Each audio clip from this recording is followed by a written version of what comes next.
Señor. I'm very sorry, I don't speak Italian. ¿Usted habla español o no? I don't speak French either, actually. You're right. Estás aquí por la película mexicana. Oh, man. If only I'd kept my Latin up at school, maybe I'd be able to understand you now. You are speaking Espanol, am I right? You speak English? Si.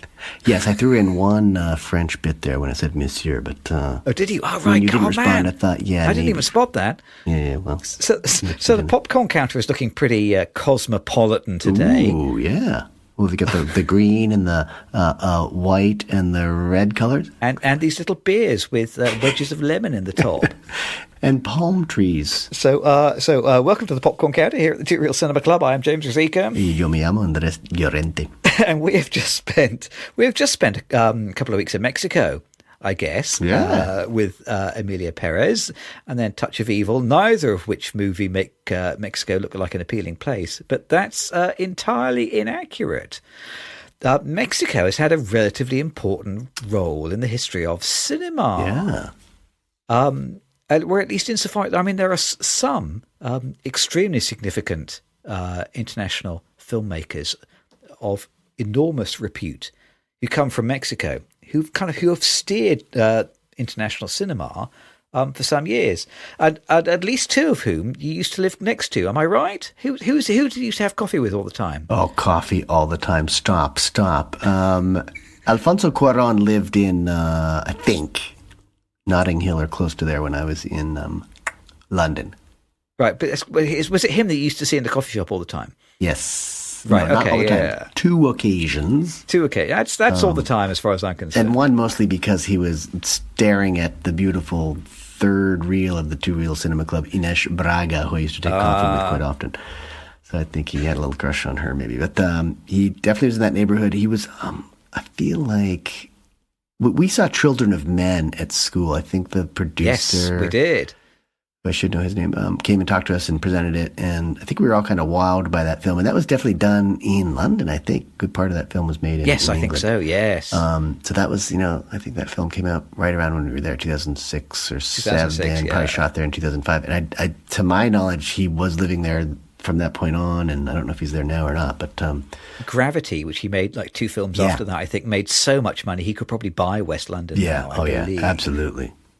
I mean, the film that launched him was Y Tu Mama Tambien, isn't it? Which I've almost certainly butchered the name of there. No, you got it. But I have never seen that. So when you say Alfonso Cuarón, I think of these extremely long takes and these kind of digitally manipulated shots that allow you to string many, many takes together. But was he always like that? Were his early films like that as well? Well, the first I saw was Y Tu Mama Tambien. That was the first film I saw, which is kind of a road picture, buddy picture. Right. And, I think it's, I might have to bring up the old IMDb here, but it's definitely the first film that I think was distributed to the United States. So that's what we had for first flavor of him. And it's not like that at all. I think it's one of, very often directors and filmmakers, they've got to make something a little cheaper first, and then they get some money and some notoriety. So that was the film that I think brought the attention to him. And then probably the next film is Children of Men after that, or pretty close. There might be something in between there. Yeah, 5 years between those, I think. I think Y Tu Mama Tambien was 2001. Okay. And Children of Men must be 2005 or 6. Yeah, 2006. Okay. Yeah. I think that he developed that, I suspect, as things went on. But I mean, of course, there's the long shot in Children of Men, where the baby is born, right? Yeah, there's a series of long shots. There's a whole bunch of them. There are a bunch of them, but that's the one that really sticks with you. I think, yeah. So I think that becomes a trademark. I mean, of course, all of it's all sort of soundstage stuff in Gravity, I imagine. So I mean, you can practice and do whatever you want when you're just in a studio somewhere like that. But, I mean, they're not easy. Long shots are not easy. Either a lot of rehearsal, because you have to plan, and people hate planning. Oh, God. I remember watching Gravity in 3D when it came out. It was one of those kind of 3D headline pictures that actually sold the format, and it's tremendously vivid 3D experience. But if like me, you wanted to be an astronaut as a boy, Gravity is the film which will definitely cure you of that desire. Yeah. Because I think after you've watched that film, there's no way you ever want to go up in space anymore. It looks utterly terrifying. Yes. But now, what's it? But I think you are also friends with Gonzalez Iñárritu as well. Aren't you? Am I not right? This is what I seem to remember. No. It's very kind of you. No, he went to, he did a program. I went to a place it's now called Maine Media Workshops. It used to be called the Film and Television Workshops. It's almost like a summer camp. It operates mostly in the summer. It's a summer camp for filmmakers and photographers. And he did a program at one point. I did a sort of an early filmmakers program there, which was about 7 weeks. So we were kind of just cranking out films and learning a lot. It was about a year before I went to London. But I think he was there a lot earlier, probably. I mean, a lot of people just went there to, get some film chops and then go off and make short films. So I'm assuming he was there in the 90s, maybe even 8 or 10 years before I was. But he's definitely heralded as one of their most talented graduates and most successful graduates. And he's gone on to make some great films. Of course, the first one we saw was Amores Perros. Yeah. I think that's it's generally titled that. I think the English subtitle was Life's a Bitch or something like that. It didn't make any sense. Right, okay. This is the one with the dog in the car, isn't it? Yeah. But what's the literal translation of that? That's something. Is it rough love or something? What's it? Yeah, I mean, perros are dogs, and more is probably dogs. Dogged loves or rough loves. Okay, you can right. say rough loves. Yeah, that wouldn't work. And yeah, I think 21 Grams. He made a couple of really good films. There was Babel is another film that he made, which I kind of lost interest in some of his films. I think the Morris Paris was so enlightening, such a really, really deep film in so many ways, and it just had some great characters, and it tied these stories together. I think Iñárritu is known, at least in the earlier works, really kind of taking a couple stories or a couple characters and bringing them all together. 21 Grams does that really well, I think, and then Babel as well. He also did The Revenant a few years ago. That's probably one of the most recent films I saw of him, but also, was it Birdman with Michael Keaton? Oh, was that his as well? Yeah. Okay, right, yeah. So he's got there's a lot of range there and a lot of interesting films. So, and we'll probably talk about our Guillermo del Toro as well, right? So those three are kind of, I think, buddies. They're probably roughly the same age. And for me, they all embody just an essential quality in film, and it's just the cinematic storytelling. They're just great with visions and visuals and pictures, right? I think that's their real strength. This is the core of what cinema is, isn't it? It's telling a story with moving pictures. Yeah. And you'd have to talk about Rodrigo Prieto too, who's a fantastic cinematographer who's worked with those guys, but also worked with I think Martin Scorsese more recently, and I think he may have done a couple films with Coen Brothers as well. So, I mean, again, visuals, just this real cinematographic skill that they all have. And again, same kind of generation. I think they're old farts like us, maybe even a little older, which is good. Because we can say, hey, we're younger than you guys. But yeah, they're real style. So, I mean, to a certain extent, you could say, there's definitely a Mexican style there that you can see in the images. I think the only one of these significant Mexican directors that I've met is Carlos Regadas. Okay. So he made Battle in Heaven in 2005, which is this kind of weird, interesting film about a guy who works for a Mexican gangster, and I think he gets instructed to kidnap a baby for a ransom, and then the baby dies, and he spends the rest of the movie kind of flagellating himself for this. Yeah. I mean, like metaphorically and literally as well. He goes on this kind of pilgrimage to the Church of Our Lady of Guadalupe, something like that, I think. And he's kind of prostrating himself in the street. But the only reason I met him was because I was doing some film journalism at the time, and I was writing for a website called Film Exposed. That was it. And they sent me off to interview this guy. So we met in this extremely plush, beautiful London hotel, and I asked him my inane questions for half an hour. But otherwise, I'm not nearly as well connected to the Mexican film scene as you are.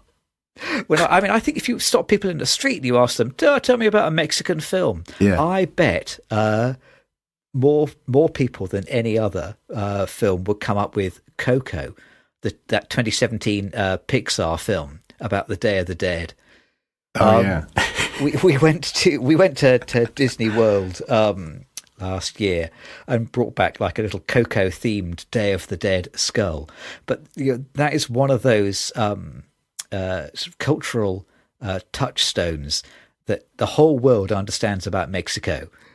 And I'm sure that Mexico is a considerably more complicated and culturally rich country than Day of the Dead and narco-gangsters. Yeah. But pretty much, if you asked most people in the street, those are the two things that reach everybody's perception about Mexico. Those are the two things that everybody thinks about for Mexico. Yeah.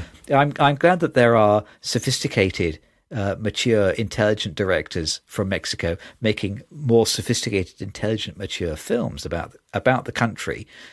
Because otherwise we'd be stuck with an awful lot of Day of the Dead pictures and narco-gangsters. Yeah, I think, there's, to a certain extent, that's the narco gangs and some of the violence and the drug cartels, that's cinematic, or maybe it's narrative, right? I mean, it's story. It's automatic story. It is automatic so story. It's shorthand. Yeah. It's just, I think it ends up being cheap script writing as a result. But I think these guys, to a certain extent, they come out of the visual traditions of Mexico. So that I think that what we think of as like Day of the Dead or classic Mexican art is very visual. It's very bright, great colors and stories too, and darkness, right? But I always think of Diego Rivera, the great muralist and the great painter and partner of Frida Kahlo. So I think of those kinds of pictures. I'm sure if you grow up in Mexico, you're drowning in Kahlo and Rivera, and I think as a result, they bring this sort of mural-like quality to the filmmaking. I think so. There's this wonderful painting tradition in Mexico that I think extends into the Mexican cinema. A lot of it is about light, isn't it? I have this theory, entirely unproven, about European culture that. In Italy, and in Spain, in France, you have these long, warm days. You have this beautiful golden light, and it just lends itself to sitting outside with a canvas and painting. Yeah. Whereas in Britain, we have this kind of grey, watery light, and it rains a lot. Yeah. So that means that the culture then lends itself to staying indoors in the pub and talking. Yeah. So most of Britain's cultural contributions to the world have been about words. And we came up with Shakespeare. Yeah. Whereas the Italians and the French and the Spanish were able to contribute paintings because you can paint there. Yes. And I'm guessing there is an element of that in Mexico as well, because if you have this predictable, bright, blinding light. Last week we talked about the yellow Mexico filter, which Breaking Bad and Better Call Saul will just stick over the lens to remind you, hey, you're in Mexico now. Yeah. If you have that, that bright golden light, it informs the way that you look at the world and the way that you tell your stories, the way that you create your images. Yeah, I agree. I think I would say southern France. You get a little bit farther north, then maybe it's not so. But yeah, I think that sort of extends across Northern Europe too, to the Finland or Denmark and Sweden and these other countries. And I look at most of our good friend. Well, I guess he's not our good friend anymore. Ingmar Bergman, because he's dead, and I forgot his name for a moment. That's why he's not our friend anymore. But I think, but even then you think about Van Gogh's art, which is kind of bright. I think there's darkness in the images and the meaning, but the actual colors are quite bright. But I think you've got a good point there. I think it's kind of like do what you know or write what you know. If you're used to crappy weather and you're sitting around in a pub, then you become very good with dialogue. And I think the magnificent traditions of the English theater come right out of that. Wonderful talkers and wonderful doing dialogue, and it just becomes great stage work. And they're great English films too. But it's hard to depend on reliable sunlight if you're shooting on the island there, I guess. Yeah, sunlight we don't really do here. You get 3 or 4 days of it sometime in August, maybe. I wonder whether the other thing, if you really pressed those people that you had stopped in the street to ask about Mexican culture, if you really, really pressed them, you got them in a corner and you told them you're not leaving until you answer this question, I reckon more people than any other answer would suggest, as far as Mexican filmmakers go, I think people would name Robert Rodriguez. But I mean, I think he is Mexican, is he not? I think he's Texan. Is he Texan? I think he's definitely, is there a big difference between Mexico and Texas? Mexican heritage for sure, but he doesn't go by Roberto. He goes by Robert Rodriguez, right? Yeah. Who again? El Mariachi in his book. Boy, did he have a big influence on me early on. Yeah. I'm not a fan of much beyond that, but he was raised in San Antonio, Texas, which is down close to the Mexican border. Definitely Mexican descent, though. I would, I'd kind of put him in that same generation for sure. I mean, he's about that same age as those guys. And that film El Mariachi, supposedly made $4,000 or $5,000 or something like that, is by some measure his most kinetic and interesting film. Yeah. And that is a film I think which is probably set in Mexico at least, is it not? Yes, I think it is. Yeah. Rebel Without a Crew is his book, which I would recommend to anyone interested in ever making a film. It's really had a big impact on my life. The other Mexico film, so I did search on the internet for films about Mexico. Yeah. And started ticking off the ones which I've actually seen. El Norte came up from 1983, which I remember watching on Channel 4 when I was still living at home with my parents. Yeah. Which is a very moving story about traveling from Mexico to the States. Is that right? I'm pretty sure it's Mexico. They might actually start in Honduras or Guatemala or something like that. I forget if they were Mexican characters, but it's a long journey. Maybe they're southern Mexico. Long journey. An incredibly hard journey as well. Hard journey. Sort of a tragic story. There's some uplifting moments. I love the classes, the English classes. As an English teacher, I love some of those scenes the most. But fantastic, yeah. And that was one that I think we were thinking about doing a film I mentioned last week because I just saw it. It was Io Capitano. I think when we were thinking about doing Io Capitano on the pod, that was a film that I wanted to pair it with because it's just a great immigrant story and another long journey from south to north. So I thought it would be a very good film to go along with that. But standalone, I recommend that to everyone. That's one of the first independent foreign films that I saw. I was probably in middle school back then, and even as a 12, 13-year-old, I thought that was a great film. So. El Norte, yeah. See it. Tell you what you don't often see very much in cinema is people making the opposite journey, isn't it? That people, starting out in the north and going to the south. But the most prominent example I can think of is a film that we watched as a family last autumn, The Day After Tomorrow, Roland Emmerich film from 2004, which sees like a sudden advance of the ice caps. And almost all of the United States is suddenly covered with ice. And surprise, surprise, millions of Americans are now knocking on the door to try and get into Mexico, please, because it's not frozen. And, joy of irony, I think the Mexicans say, well, borders closed. I'm afraid not. You can't come in. I suspect we are going to be looking at a lot of climate refugees over the next 10, 20, 30, 40 years. Yep. I'm guessing that most of them will be traveling from the south to the north and not the other way around. I think that's kind of always been the case because there's just been more money in the north. But I think increasingly with climate change, you're seeing it probably double. Yep. So more money will be concentrated in the north. The other film that I made it onto my list is Treasure of the Sierra Madre. Oh, wow, classic. You've seen that? John Huston film, 1948. Humphrey Bogart playing a bad guy. Yeah, so playing against type. And John Huston directing his father, Walter Huston, in that film. Oh, is that right? Oh, fantastic. Yeah, that's a good one. It's another one of those films where you can feel the heat and the sweat. Yeah, definitely. And, the sheer physical discomfort of the characters on the screen. Yeah. It's a grueling, must have been a grueling film to make. It's fairly grueling to watch. Yeah. But a fantastic performance from Humphrey Bogart. And probably, I reckon, kind of due a remake, do you think? Probably, yeah. That's probably overdue, yeah. I mean, that's I'm sure that's, 80 years old or more at this point. It's 1930s or 40s? Yes, here we go. Quick calculation. 77 years old this year. Yep. Old. Yep. Ready for a facelift, for sure. I wonder if you would consider, so many of those Sergio Leone films that were actually filmed in Italy. I think a lot of those feel like they take place in Mexico. Yeah, that's certainly supposed to be the intention, isn't it, I suppose?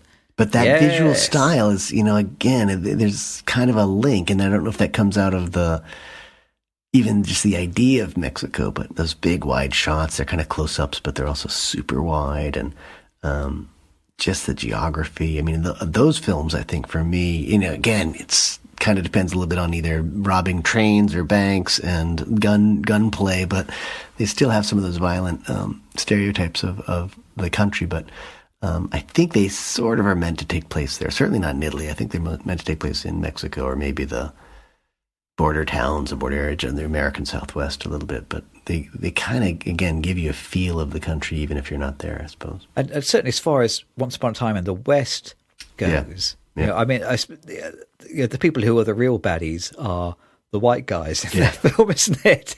At least it's not kind of resorting to that cliche that Latino equals bad, is it? It's flips the script a little bit. Yeah, it does, doesn't it? The only other the only other film on my list, which I haven't mentioned yet, there's Revenge, which is a 1990 Kevin Costner film, which I always confuse with No Way Out, because I think Kevin Costner basically wears the same costume in both films. And I've seen No Way Out and I haven't seen Revenge, but I constantly get them mixed up. Apparently Revenge happens in Mexico. Oh. But aside from that, the only other film on the list, which I haven't mentioned, is Monsters. Have you seen that? Which is, I think, Gareth Edwards' first film. Oh. It's like a super low-budget science fiction film. Yeah. And super low-budget science fiction is my kryptonite. Oh.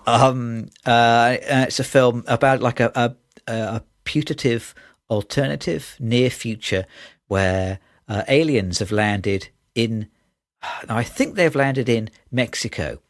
And so the Americans have built a massive wall across the Mexican-American border to try and keep the aliens out. Yeah. But in this case, instead of being illegal aliens, they are straight-up space aliens. Yeah. But it's one of those films which is about aliens, but you never really see the aliens. Yep. I think they only turn up at the very end of the film in the middle of the night in darkness. Yeah. So happily you don't need to actually show them on screen. Yep.